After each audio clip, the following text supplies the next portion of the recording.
The wrong site won't just slow you down, it'll sink your whole project. Because once you go unconditional, every hidden problem becomes yours, and it doesn't come cheap.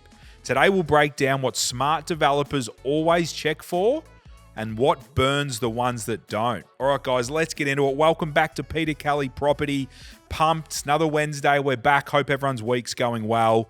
The guru's back, and we're talking about things you need to look at before we buy a site. So, Gav, this is what you do on the daily, mate. It is. It's the due diligence. So it's very, very important, but also can take a bit of work. Can take a bit of work. And I think definitely, you keep learning, but the thing is you can't learn too slowly either, because the mistakes that can be made can be super expensive. Yeah. Well, the mistakes definitely become real when you sign the contract, don't they? So it's there's nothing wrong with doing due diligence on 100 sites before signing a contract, because you're going to learn. But it's one of those things, when you listen to most of the commentators out there in the property development area, and they say, you just got to start.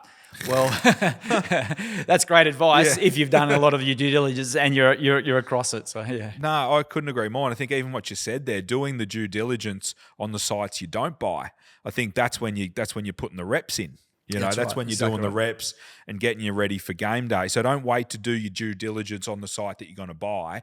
Let's do due diligence on countless sites that you're actually not going to buy, because the one that you do buy, you need that muscle memory and those reps to be, to be locked in and well practiced. There is a bit of repetition, particularly if you've, as we discussed a couple of weeks ago, once you've narrowed in on your strategy, you're looking at a fairly similar type of development, similar type of site. So there's going to be the similar types of things you're looking at, which we'll get across today. Yeah, 100%. And I think even when we'll buy sites, we go through the process, and it becomes quite standard. But even when it does go unconditional, or cooling off wears off, or it's at an auction, whatever it is, it's like, oh, did we check that? So it happens to the best of us, but which goes to show that even we've been involved in hundreds and hundreds of these deals. You still sort of go, oh wow, did we check that easement, or what's inside that easement? We did check that, didn't we, Gav? That happens when you got a feasibility that looks really, really good. You think, what have I missed? 100%. Yeah. What am I not seeing that someone else has? No, I couldn't agree more. So, Gav, I guess our go-tos, your go-tos when we're looking to buy a site, it's got to that point where the FISO is looking reasonably good. We've got an upcoming, expressions of interest, or an auction date coming, or private sale might be getting heated. What are the things that we're looking for? Look, I guess there's that standard list that you're going to read about all the time. It's being close to public transport, schools, activity centres, all of those things. I think it's also then important to, you're going to have a little hit list. I have of pet hates and things that you try to avoid, and that's busy roads, that's through roads. I mean, it doesn't have to be a highway. It can be it can be one access road that gets you into an industrial estate, or one access road that gets you to a very, very popular secondary or primary school, even worse, when all the parents are dropping their kids off. So it might seem like a nice quiet street, at 12 o'clock. Saturday or Sunday. That's right. But at 8 o'clock in the morning on a Monday, it's mayhem. So and you got cars parked, two blocks back. So things like that. I don't necessarily like being opposite a T-junction. Yeah. You don't want a big power pole out the front that's got a massive box asset on it. Yeah. So I guess, Gav, would these be like, itemising your full wish list? Because sometimes you don't get them all, right? Yeah, because very especially rarely. when you're in a competitive market, but you want to get as many of them as you can. Yep. And that's where you might sacrifice one thing, might be some slight orientation, but you've ticked, streetscape, walking distance, your school zone, all the other things. Would you say that would be a good approach? Because to get the 20 out of 20 boxes ticked, it doesn't happen that often. So a lot of things we're talking about just now, they're just going to impact your buy and your sell, right? They're not going to stop you from getting a town planning permit. So, once you've got that list of things you'd really like and things that you want to avoid, and that's probably a starting point, because that's going to define the area you're in, and if the site is actually something that you can make money out of, and if you're ticking 7 out of your 10 boxes, which we all try and do, and you like the site and the feedback you've had from agents in the area, you know that your resales, if you do the right thing there, is probably going to be strong enough. Then you go into your second list, which covers all of the items that can really trip you up as you head into the town planning process. Yeah, couldn't agree more, Gav. So we've found, we've ticked our nice to haves, our wants, I suppose. Now we need to go into our needs, which is, we're talking about real things which can slip us up. You can't get your crossover in, you can't get the design you want to get. We're talking easements, we're talking overlays. Talk to us about a few of the ones that you look for and are genuine red flags. Yeah, when you come. First one is your second crossover, tree on the nature strip.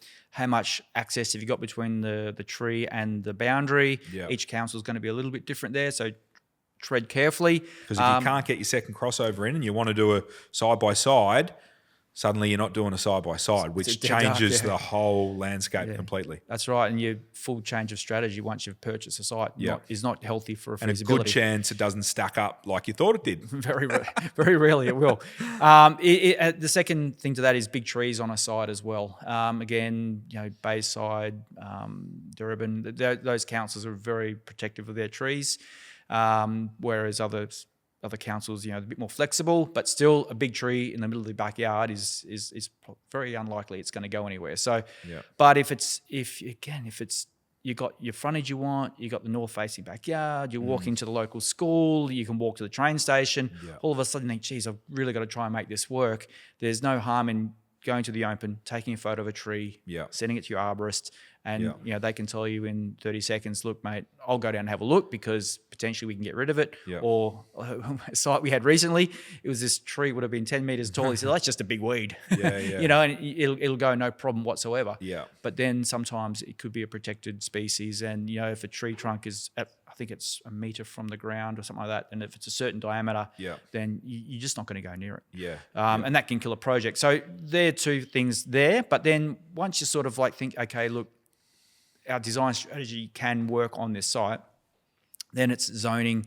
And zoning's become, I guess, a little less important recently with the become new... a bit more blanket ruling across general, Victoria, as long as we can, as long as your overlays are reasonable and we're either neighbourhood or general, you're pretty good. Yeah, previously like Durban and places like that, it was at Banyule that was 40% coverage in almost in the Bayside, nearly the whole suburb, So that can kill a project very quickly.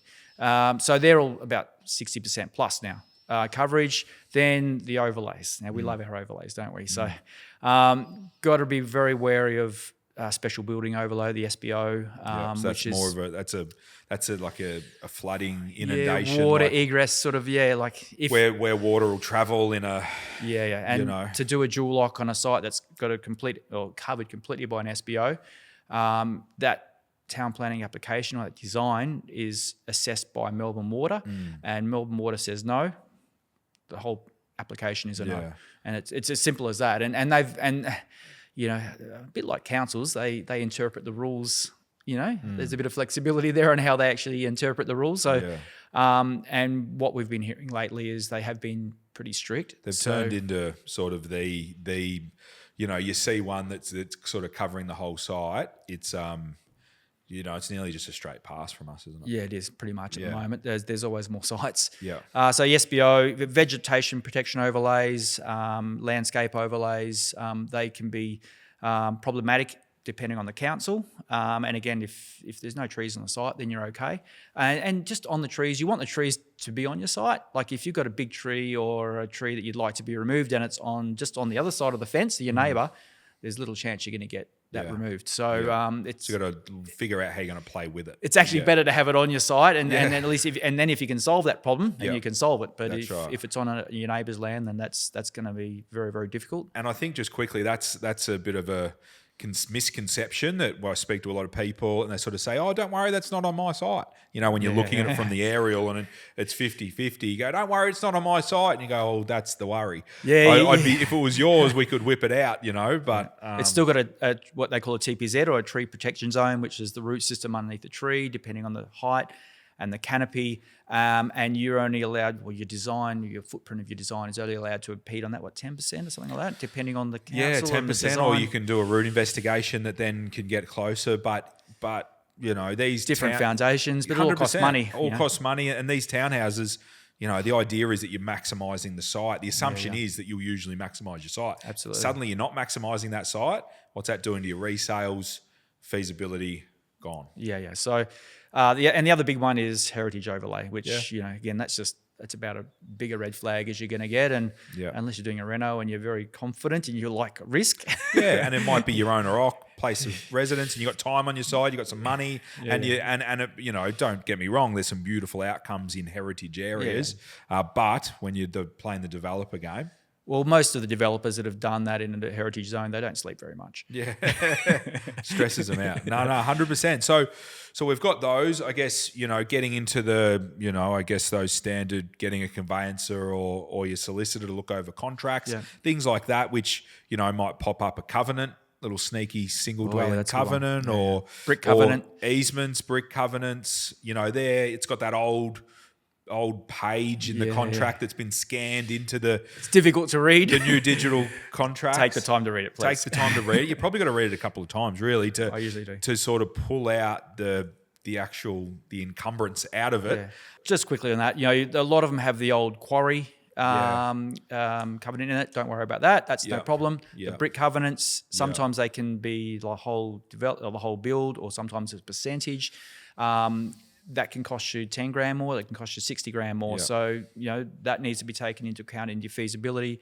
And single dwelling covenant, they can be removed, and we've done it. But you need to have precedent nearby and good feedback from your town planner to really have the confidence. And it's always that little risk as well, isn't it? Unless you're doing the knockdown rebuild single play, which hopefully you can get some value in that site, because developers sort of aren't going near it. Well, developers have passed on it, and I've passed on many cracking dual lock sites because it's got a single dwelling covenant, and one in Ashburton, which was a killer site, had ticked all the boxes. One of those sites, and it just had the single dwelling covenant, and the vendor was not flexible. It's your problem, you deal with it, and there wasn't much precedent around, so it was just we had to walk away, and it killed me. But it wasn't worth the risk. Yeah, no, for sure.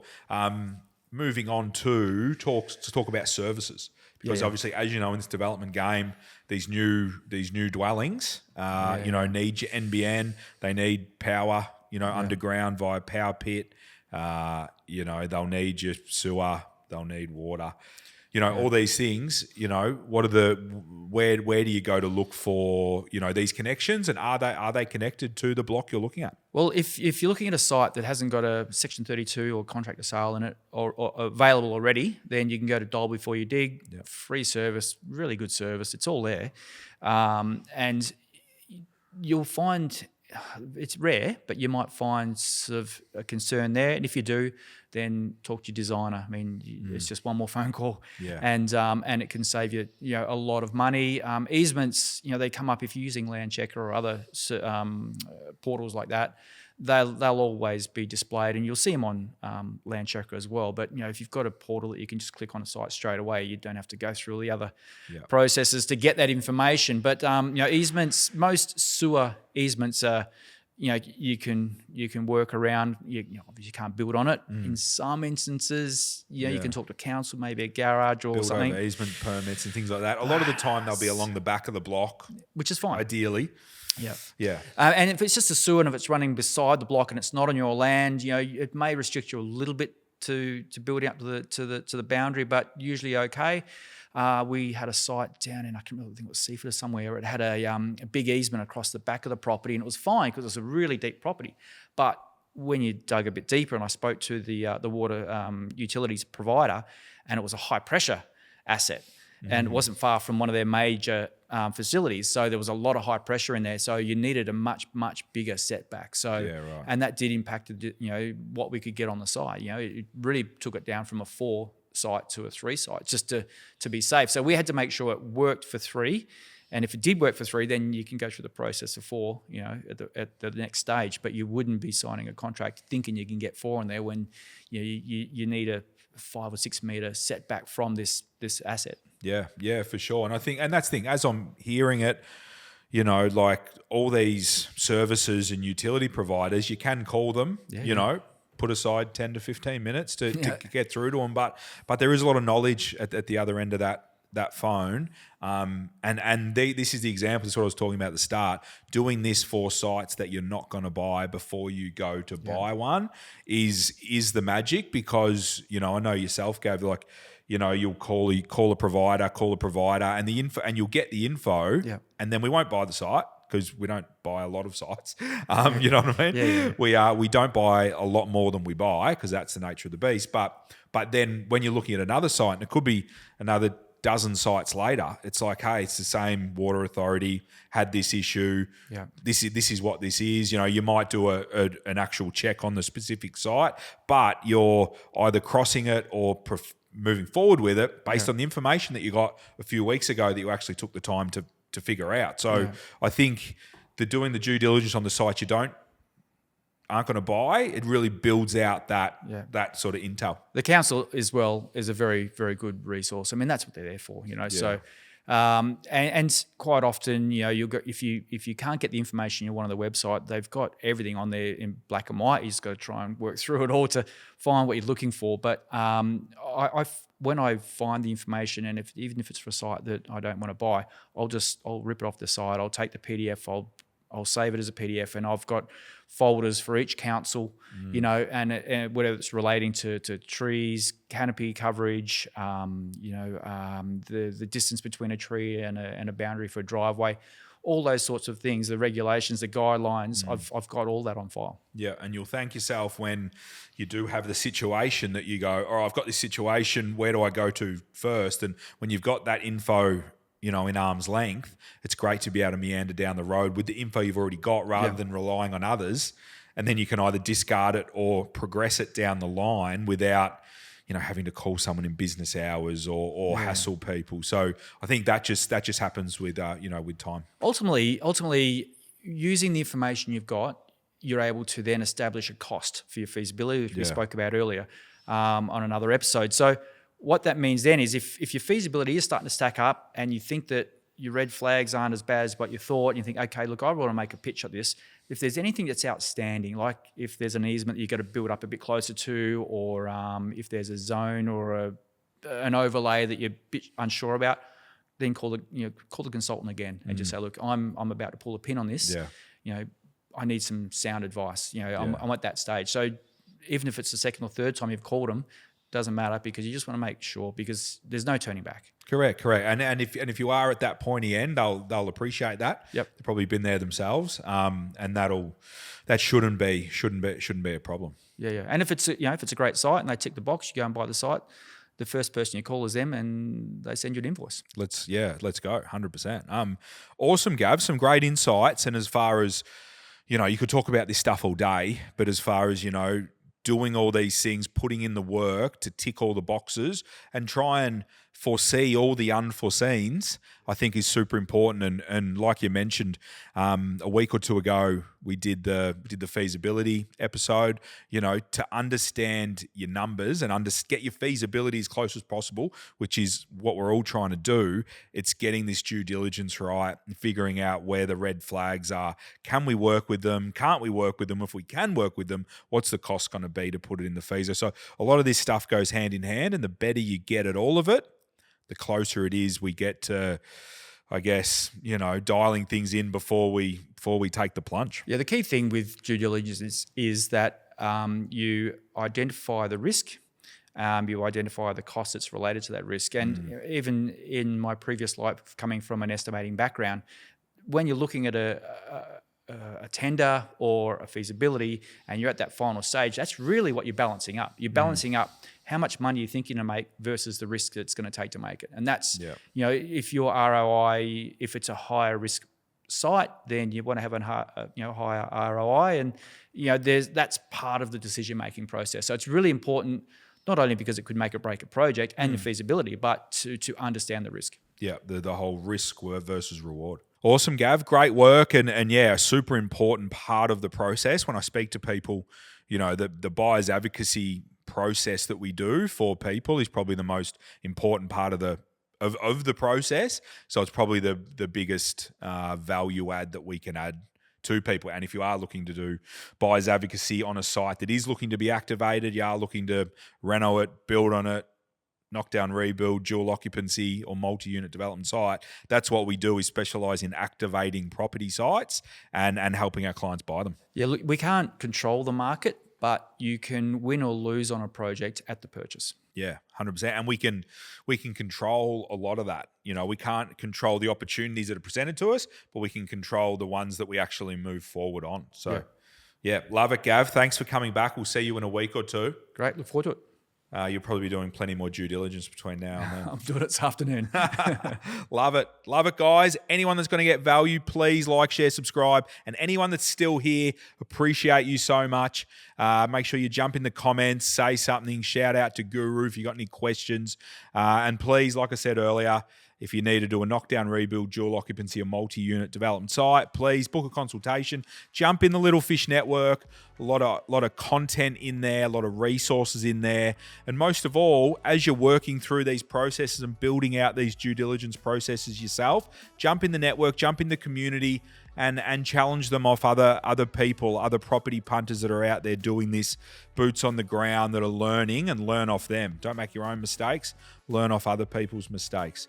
All right, guys, enjoy the rest of the week. See you Friday. Happy developing.